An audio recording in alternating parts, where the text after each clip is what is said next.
बिस्मिल्लाहिर्रहमानिर्रहीम। मुअज़्ज़ज़ नाज़रीन सामीन, आज मैं आपके सामने इस्लाम में पाए जाने वाले कुछ किरदार जो अक्सर उम्मत मुस्लिमा में मशहूर हैं, उनके बारे में बताऊंगा। क्या उनका ज़िक्र कुरान शरीफ में है या अहादीस मुबारका में है, या उनके मुतल्लिक़ जो मुझे मालूमात है उनमें से कुछ आपके सामने रखूंगा। वो किरदार क्या हैं? इमाम महदी कौन है? इमाम महदी का ज़ुहूर कब होगा? इमाम महदी और हज़रत ईसा अलैहिस्सलाम का तअल्लुक़, याजूज माजूज, दाबतुल अर्ज़, दज्जाल का इस्तदराज, इमाम गायब और इमाम महदी।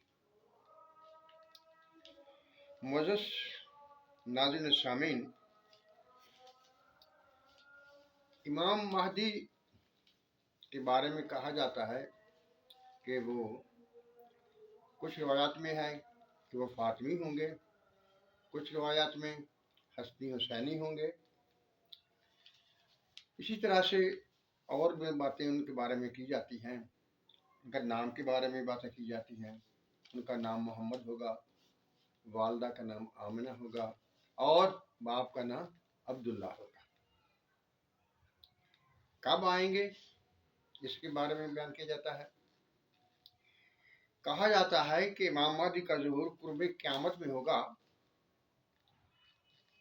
उम्र के दौरान लोग उनको पहचानेंगे और उनसे बात करेंगे, और इसके बाद हज़रत ईसा अलैहिस्सलाम आसमानों से नुज़ूल फरमाएंगे और हज़रत महदी अलैहिस्सलाम की बैयत करेंगे।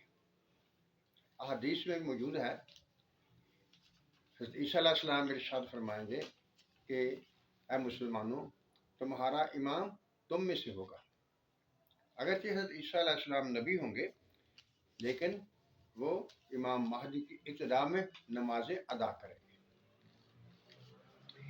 इसके बाद देखते हैं कि याजूज माजूज को एक कौम की हैसियत में बयान किया गया है। उन्हें हजरत सिकंदर ने पहाड़ों के दरमियान बंद कर दिया था। वो उनके बारे में कहा जाता है कि वो हर रोज़ उस दीवार को चाटते रहते हैं। जब शाम होती है तो वो कहते हैं कि हम कल फिर इस काम को ख़त्म कर लेंगे, लेकिन अल्लाह की कुदरत से वो दीवार फिर उसी कदर हो जाती है जिस कदर पहले थी। जब उनके ज़ुहूर का वक्त आएगा, वो उनको आज़ादी मिलेगी, तो उस वक्त वो इंशाअल्लाह का लफ्ज़ बोल लेंगे, तो उस तरह से वो इस दीवार से छुटकारा पाने में कामयाब हो जाएंगे। ये सब बातें जो मैं आपके सामने रख रहा हूँ, वे सब बातें आप अक्सर जानते होंगे, लेकिन ये रिवायत में पाई जाती हैं। और याजूज माजूज का जिक्र कुरान मजीद में मौजूद है। इसके बाद दाबतुल अर्ज़ है। दाबतुल अर्ज़ क्या है? दाबतुल अर्ज़ एक जानवर होगा जो कि कोहे सफ़ा में से निकलेगा और बहुत तेज़ होगा। दुनिया में मौजूद हर इंसान से मिलेगा और उससे बातें करेगा। उसके एक हाथ में असाए मूसी होगा और दूसरे हाथ में सुलेमान अलैहिस्सलाम की वो अंगुश्तरी होगी जो उनके पास हुआ करती थी। जो आदमी नेक होगा, अच्छे अमाल करने वाला होगा, तो वो दाबतुल अर्ज़ उसके माथे पर असाए मूसी से एक निशान लगा देगा, जिससे उसका चेहरा रोशन हो जाएगा। और जो गुनाहगार होगा तो उसके माथे पर अंगुश्तरी से निशान लगाएगा, जिससे उसका सारा चेहरा स्याह हो जाएगा। इसका जिक्र कुरान मजीद में मौजूद है। दाबतुल अर्ज़ कुरान में वाज़ेह तौर पर लिखा हुआ है कि वो एक जानवर होगा जिसे हम निकालेंगे। इसके बाद दज्जाल के बारे में भी कुरान मजीद में कुछ जिक्र नहीं किया गया। जैसा कि इमाम के बारे में इमाम महदी अलैहिस्सलाम के बारे में भी कुरान शरीफ में कुछ जिक्र नहीं किया गया। इसी तरह दज्जाल के बारे में भी कोई जिक्र कुरान शरीफ में मौजूद नहीं है। कुछ लोग कुछ कुरानी आयात से इशारों के नायों में ये बात साबित करने की कोशिश करते हैं कि इमाम महदी का जिक्र भी कुरान में मौजूद है और दज्जाल का जिक्र भी कुरान मजीद में मौजूद है। लेकिन हकीकत यह है कुरान शरीफ में वाज़ेह तौर पर इन दोनों का यानी इमाम महदी अलैहिस्सलाम का और दज्जाल का जिक्र मौजूद नहीं है। इसके बाद इमामत का सिलसिला, कुछ लोग इस बात पर यकीन रखते हैं कि इमामत का सिलसिला हज़रत अली अलैहिस्सलाम से शुरू हुआ और कुछ कहते हैं ये सिलसिला ता क़यामत जारी रहेगा। लेकिन कुछ लोग 12 इमाम पर आकर रुक जाते हैं और उसके बाद 12वां इमाम, जिसको इमाम गैब भी कहते हैं, उनके बारे में कहा जाता है कि वो एक गारे सुरा में गायब हो गए थे और वो कुर्ब क़यामत के जब हुक्म इलाही होगा तो उससे ज़हूर फरमाएंगे और उम्मत की इमामत कराएंगे, उम्मत की रहनुमाई करेंगे। ये मालूमात मौजूद है किताबों में, जहाँ से देखी भी जा सकती हैं।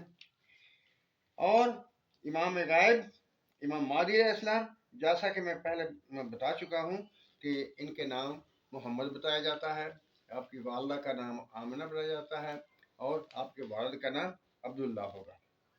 और इमाम ईसा अलैहिस्सलाम आपके ऐलान के बाद मस्जिद अक्सा पर उतरेंगे, जहाँ से वो इमाम महदी अलैहिस्सलाम की बैत करेंगे और उनके इक़्तिदा में नमाजें अदा करेंगे। जब ये सवाल पैदा होता है कि जब हज़रत ईसा अलैहिस्सलाम नबी हैं और हुज़ूर अकरम सल्लल्लाहु अलैहि वसल्लम के बाद तो कोई नबी नहीं होगा, तो फिर हज़रत ईसा अलैहिस्सलाम कैसे आएंगे? लेकिन इस सिलसिले में एक बात याद रखनी चाहिए, इसके बारे में कुरान शरीफ में जिक्र मौजूद है। एक तो ये ईसा अलैहिस्सलाम क़यामत की निशानियों में से एक निशानी है।